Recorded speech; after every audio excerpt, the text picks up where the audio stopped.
اور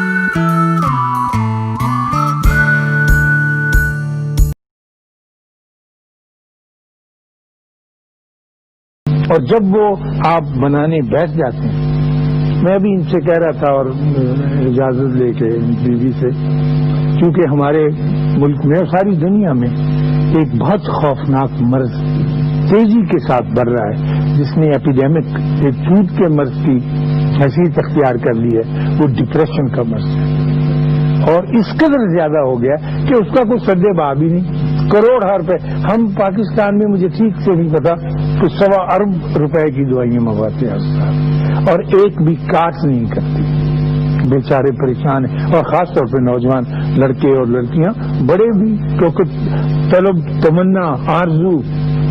چوٹی تک پہنچنے کی، اور اس کے ساتھ کھیلنا نصیب نہیں ہوتا خدا کے ساتھ۔ تو میں ان سے ابھی کہہ رہا تھا کہ ڈپریشن کے علاج میں اور اس کو ڈھونڈنے کے لیے لگے ہوئے ہیں ہمارے لیول کے، میں جن بابوں کا ذکر کرتا ہوں، کہ اس کا علاج کیسے کیا جائے اور لوگوں کو اس موذی مرض سے کیسے چھٹکارا دلایا جائے۔ تو وہ پرسوں ہی جب میں نے یہ پیش کی، یہ مشکل ہے ایک بزرگ کے سامنے، تو انہوں نے کہا کہ کیا آپ ڈپریشن کے مریض کو اس بات پر مائل کر سکتے ہیں کہ وہ دن میں ایک آدھ دفعہ بونگیاں مارا کریں؟ بونگیاں سمجھتے ہیں نا شاید آپ بھی، کہ ایسے ہی یٹل باتیں، کچھ بھی نہیں، اس پہ معنی کچھ نہیں۔ تو وہ ہم بچپن میں یہ جو ریپ میوزک ہے نا، جس کے آپ بڑے دیوانے، یہ تو اب آیا ہے نا۔ میں آپ کو اپنے بچپن کی بات بتاتا ہوں کہ گاؤں میں رہتے تھے، جوہر کے کنارے جاتے ہوئے، 4تھی جماعت میں تھا، تو ہمارا ریپ میوزک اس سے بہت تیز تھا، اور ہم گاتے تھے، مور پاوے پیار سپ جاوے کھڈ نوں تے بگلا بھگت چک لیاوے ڈڈ نوں تے ڈڈاں دیاں لکھیاں نوں کون موڑدا، کسی اتنے بیٹھ کے کبچ جوڑدا نالے کھوا موڑدا، ایسی بات کیے جا رہے اور آگے لفظ لگاتے چلے جا رہے ہیں۔ یہ تو اب شیخی بگاڑنے لگے کہ ہمیں، یہ تو ریپ کبھی کا چلا آ رہا ہے۔ کیا ایسی بونگی مار سکتے ہیں؟ ہم کو اتنا زمانے نے ٹائٹ کر دیا، اتنا پڑھا دیا، اتنا تشنج میں مبتلا کر دیا کہ اب آپ خود کیلکولیٹ کر کے دیکھیں، 24 گھنٹوں میں کوئی وقت آپ کو نہیں ملے گا کہ آپ نے لطیفہ، تو بہت بات کی چیز ہے، بنی بنائی چیز ہے، زور لگا کے آپ کے بار روم میں، آپ کے ہسپتال میں سناتے ہیں، سکھاتے ہیں، اندر سے نہیں نکلا ہوتا، ریلیکس بندہ نہیں بات کر رہا ہوتا۔ تو ایسے ہی بونگی مارنا، اماں ہوتی تھی نا ہمارے گھر میں، وہ ایسے پھوپھی ہوتی تھی، وہ کہتی تھی میرا کتنے گیا بیٹا ہے نو ستے لیا ہے، بس چلی گئی، بونگی مار دی، اس نے سارے گھر کو بیلنس کر۔ تو ہم پھوپھی بھی ہنس رہے ہیں، زندگی میں ایک موقع مل رہا ہے کہ ہاں پھوپھی آگے اس کو جفیاں ڈالتے پھرتے، وہ موقع ہمارے پاس ہے نہیں اب، اور جب تک وہ لوٹ کے نہیں آئے گا، جب تک ہم کو یہ نہیں پتہ لگے گا کہ اس تیزی کے پیچھے ایک سکون ہے، تیز بھاگتے پہیے کے پیچھے ساکن دھرا ہے، اور وہ دھرا نہیں پرووائڈ کریں گے، اس وقت تک یہ زندگی ایسے ہی بے چین رہے گی۔ تو میں یہ عرض کر رہا تھا کہ یہ جو روحانی ادویات ہیں، یہ جب ہی بننی شروع ہوتی ہیں، اس وقت بنتی ہیں جب آپ کے اندر معصومیت کا ایک ہلکا سا ایک ٹنج موجود ہو۔ معصومیت ایک بہت عام چیز ہے، چاہے وہ زور لگا کے لائیں، چاہے سوچ کے لائیں۔ کبھی کبھی حضرت علامہ نے کہا کہ بہتر ہے دل کے پاس رہے پاسبان عقل، لیکن کبھی کبھی اسے تنہا بھی چھوڑ دیں، اتنی عقل کو رسیاں ڈال کے جب تک یہ چھوڑنا نہیں آئے گا، ہماری وہی کیفیت رہے گی جیسے ہم نے پچھلے 53 برس گزارے۔ تو معصومیت سے بزرگ کہتے ہیں صوفیاء کرام، اب ہم کو پتہ نہیں اس میں، کہ انسان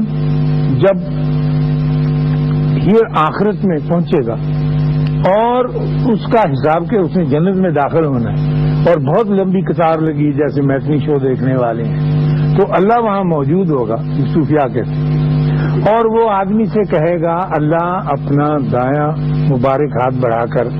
کہ جو معصومیت دے کر میں نے تمہیں پیدا کیا تھا وہ واپسی دے دو اور اندر چلے جاؤ۔ گیٹ پاس ہوتے ہیں اور وہ ہر شخص کہے گا کہ سر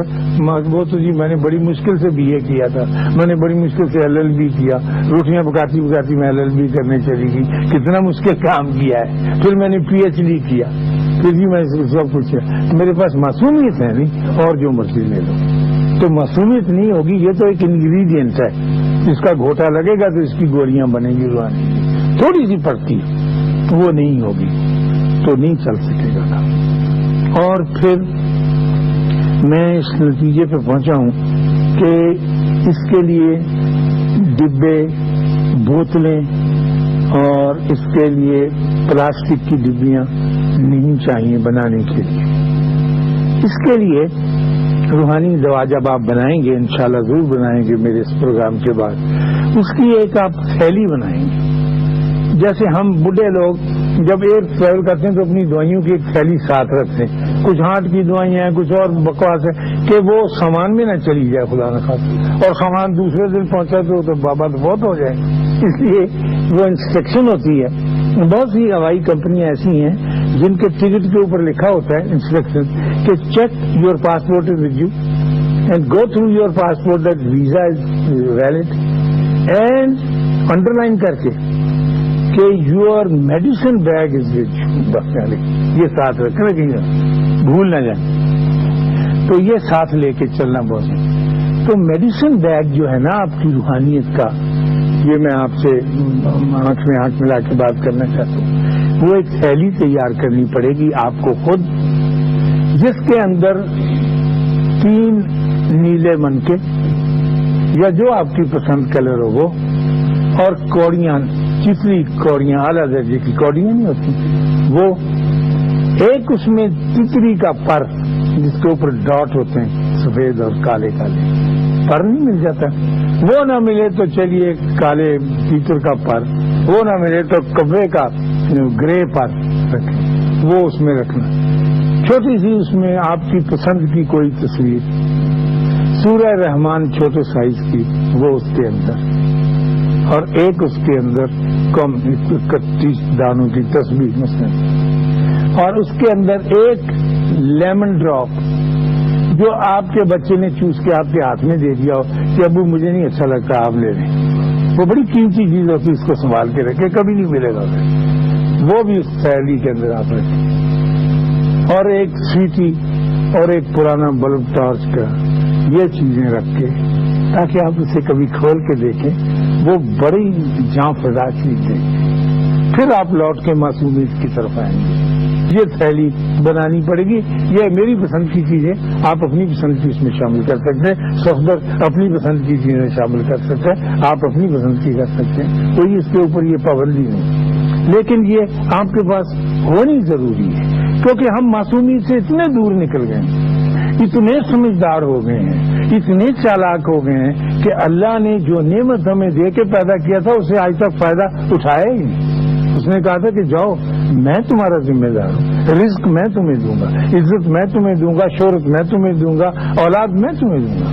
تم مزے کرو ذرا۔ ہم کہتے ہیں نہیں، ہم سمجھدار آدمی، یہ ساری چیزیں ہم اپنی عقل مندی اور دانش اور تشنج کی زندگی میں مبتلا ہے، ویسے ہی چلے جائیں۔ میرا معصومیت سے مجھے یاد آیا، میرا پوتا اسکول میں پڑھتا ہے، چھوٹا پوتا اویس میاں، تو وہ ایک دن آیا اسکول سے واپس اور بڑا پریشان تھا اور گھبرایا ہوا تھا، جیسے بچہ گھبرا جاتا ہے۔ اس نے آ کے اپنی ماں سے کہا کہ ماما آج اسکول میں کھیلتے ہوئے میری قمیض کا بٹن ٹوٹ گیا، اور چونکہ ڈرا ہوا ذمہ دار بچہ ہے نا اس صحت کا، تو میں نے بٹن تو اپنا پکڑ لیا، تلاش کر لیا، پتہ نہیں مجھے غریب نے کس طرح سے کیا۔ یہ ماما میں بٹن تو لے آیا ہوں لیکن مجھے وہ دھاگا نہیں ملا جو اس کے لگا ہوا ہے۔ وہ سمجھتا تھا کہ جب بٹن گرتا ہے تو اس کے ساتھ دھاگا بھی گرتا ہے، پتہ نہیں کتنی دیر وہ غریب ہے۔ میں نے اسے گود میں اٹھا لیا، میں نے کہا دھاگا نہیں ہوتا اس کے ساتھ، وہ بٹن ہی بس مل جاتا تو بڑی نہیں ہوتا۔ تو اس کی ماں بھی ہنسنے لگی کہ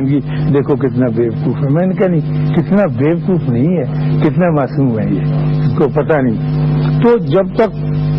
وہ چیز ہم کو نہیں ملے گی اور ہفتے میں 2 مرتبہ تک 2 مرتبہ 3 مرتبہ آپ اس تھیلی کو دیکھتے نہیں رہیں گے آپ کی مشکلات جو ہے دور ہوں گی نہیں، باقی جو فیصلہ آپ کریں آپ کو حق پہنچتا ہے. لیکن میں جو عرض کر رہا تھا کہ اونچی منزل تک پہنچنے کے لیے پھر آپ کو رسی بھی چاہیے. آپ سمجھتے ہیں کہ میں پیدل ہی چلا جا سکوں گا، نہیں، پھر وہ آنکڑا پھینک کے رسی بھی یا ذرائع ہوتے چلے جانے. اس ذریعے کو نکال دیا آپ نے. اس چائے کی پیالی کو آپ کی اس کے خلا کو استعمال نہیں کر رہے. آپ کہیں کہ نہیں یہ اس کی پھول اچھے ہو یہ ہو، خلا ہو چاہے نہ ہو، مجھے یہ ٹھوس چیزوں کو پکڑتے چلے جاتے. یہ ہماری ایک میری، میں اسے بھتیجی کہوں گا، میرے بہت چھوٹے بھائی کی، خالہ زوج بھائی کی، اس کی شادی تھی انزلہ کی، تو وہ باپ اس کا کھڑا تھا، موٹر آئی ہوئی تھی، اس میں وہ الو سا دولہا نہیں ہوتا پگڑی باندھ کے پہلی دفعہ زندگی سار اس کا ہل رہا ہوتا ہے، کنٹرول نہیں ہو رہا ہوتا، وہ بیٹھا ہوا تھا. تو بیٹی ہماری وہ مل رہی تھی سب سے اور سہارے جانے کے لیے تیار تھی. تو وہ اپنے باپ سے ملی، بڑی جپی ڈال کے اس بات کرتی. پھر اس نے اپنے پرس سے کچھ نکالی ایک پڑیا سے، تو وہ اس کو دے دی کہیں میاں کو، میرے بھائی چھوٹے ہو. اور پھر اور خالہ تھا اس میں جو میرے پاس آئی تو میرے ساتھ آ کے لپٹی، اس نے کہا کہ بتایا میں نے کہا وہ تو ٹھیک ہے بات، مجھے یہ بتاؤ کہ تم نے دیا کیا فہیم کو؟ سب لوگ تو نہیں پہچانتے. میری آنکھیں تو ہیں نا ایسی چالاک آدمی سے. کہنے لگی ہوتا کچھ نہیں تھا. میں نے کہا نہیں تو دیا، اس نے جیب میں بھی رکھ لیا. کہنے لگی وہ ابو کا کریڈٹ کارڈ تھا، وہ میں نے ان کو واپس کر دیا کہ اب مجھے اس کی ضرورت نہیں، اب ایک الو اور پکڑ لیا ہے میں نے، اس کے بعد بھی کریڈٹ کارڈ ہوگا تو انشاءاللہ تعالی میں اس کے ساتھ چلوں گی. ٹھیک ہے وہ معصومی سے بات کر رہی، لیکن میں آسانیاں کہنے لگی ہوگی. تو اس لیے مجھے اس کی کیئر فرینس، یہ آسانی پسند آئی کہ ٹھیک ہے اس نے ایک بچہ کے لیے آپ رکھیں. میرے جیسا لالچی ہوتا ہے میں کہتا ایک یہ بھی رکھ لیتا ہوں کریڈٹ کارڈ، ابو نے کیا کہنا ایک دوسرا بھی رکھ لیتا. تو وہ ایگزیکٹلی یقین کی بات، تو وہ دیکھ کے خیر اس کو چلی گئی. تو میں اپنے لیے بھی اور آپ کے لیے بھی یہ سجیسٹ کروں گا، کیونکہ مجھے ڈر لگتا ہے بہت زیادہ ڈپریشن کے مرض سے، اور یہ خوفناک مرض ہے. اس کو کسی اور طرح سے اس کی گردن نہیں ناپی جا سکتی جب تک آپ اس کی آنکھ میں آنکھ ڈال کے 2 عدد بونگیاں نہ ماریں ایسے ہی، پھر یہ بھاگتا ہے مجھ سے. اگر آپ بہت سنجیدہ ہو کر اس کو اپنی گلے کا ہار بنا لیں گے تو یہ چھوڑے گا نہیں. اس پہ اور بھی ہم کام کر رہے ہیں کہ اس سے جان کس طرح سے بچائی جائے. لیکن سب سے پہلے تاؤ فلسفی کے اس فلسفے سے کہ خلا میں بھی بڑی طاقت ہے، وہ بھی آپ اپنی منزل تک پہنچنے کے لیے اپنے طریقے سفر کو بھی بدلتے رہیں. ایک ہی طریقے سفر کو نہ زندگی کا حرز جان بنا لیں، بلکہ اس کو بدلیں، ورنہ تو آپ انسان ہیں، اتنی فلیکسیبلٹی نہیں ہوگی تو آپ کو تباہ و برباد ہو جائیں. تو ہم اس آرزو کے ساتھ، اس تمنا کے ساتھ کہ ساری دنیا کے لوگ بالعموم، میرے ملک کے لوگ بالخصوص، میری بڑی دعا ہے اللہ ان سب کو کل کائنات کو آسانیاں عطا فرمائے اور آسانیاں تقسیم کرنے کا شرف عطا فرمائے. اللہ حافظ.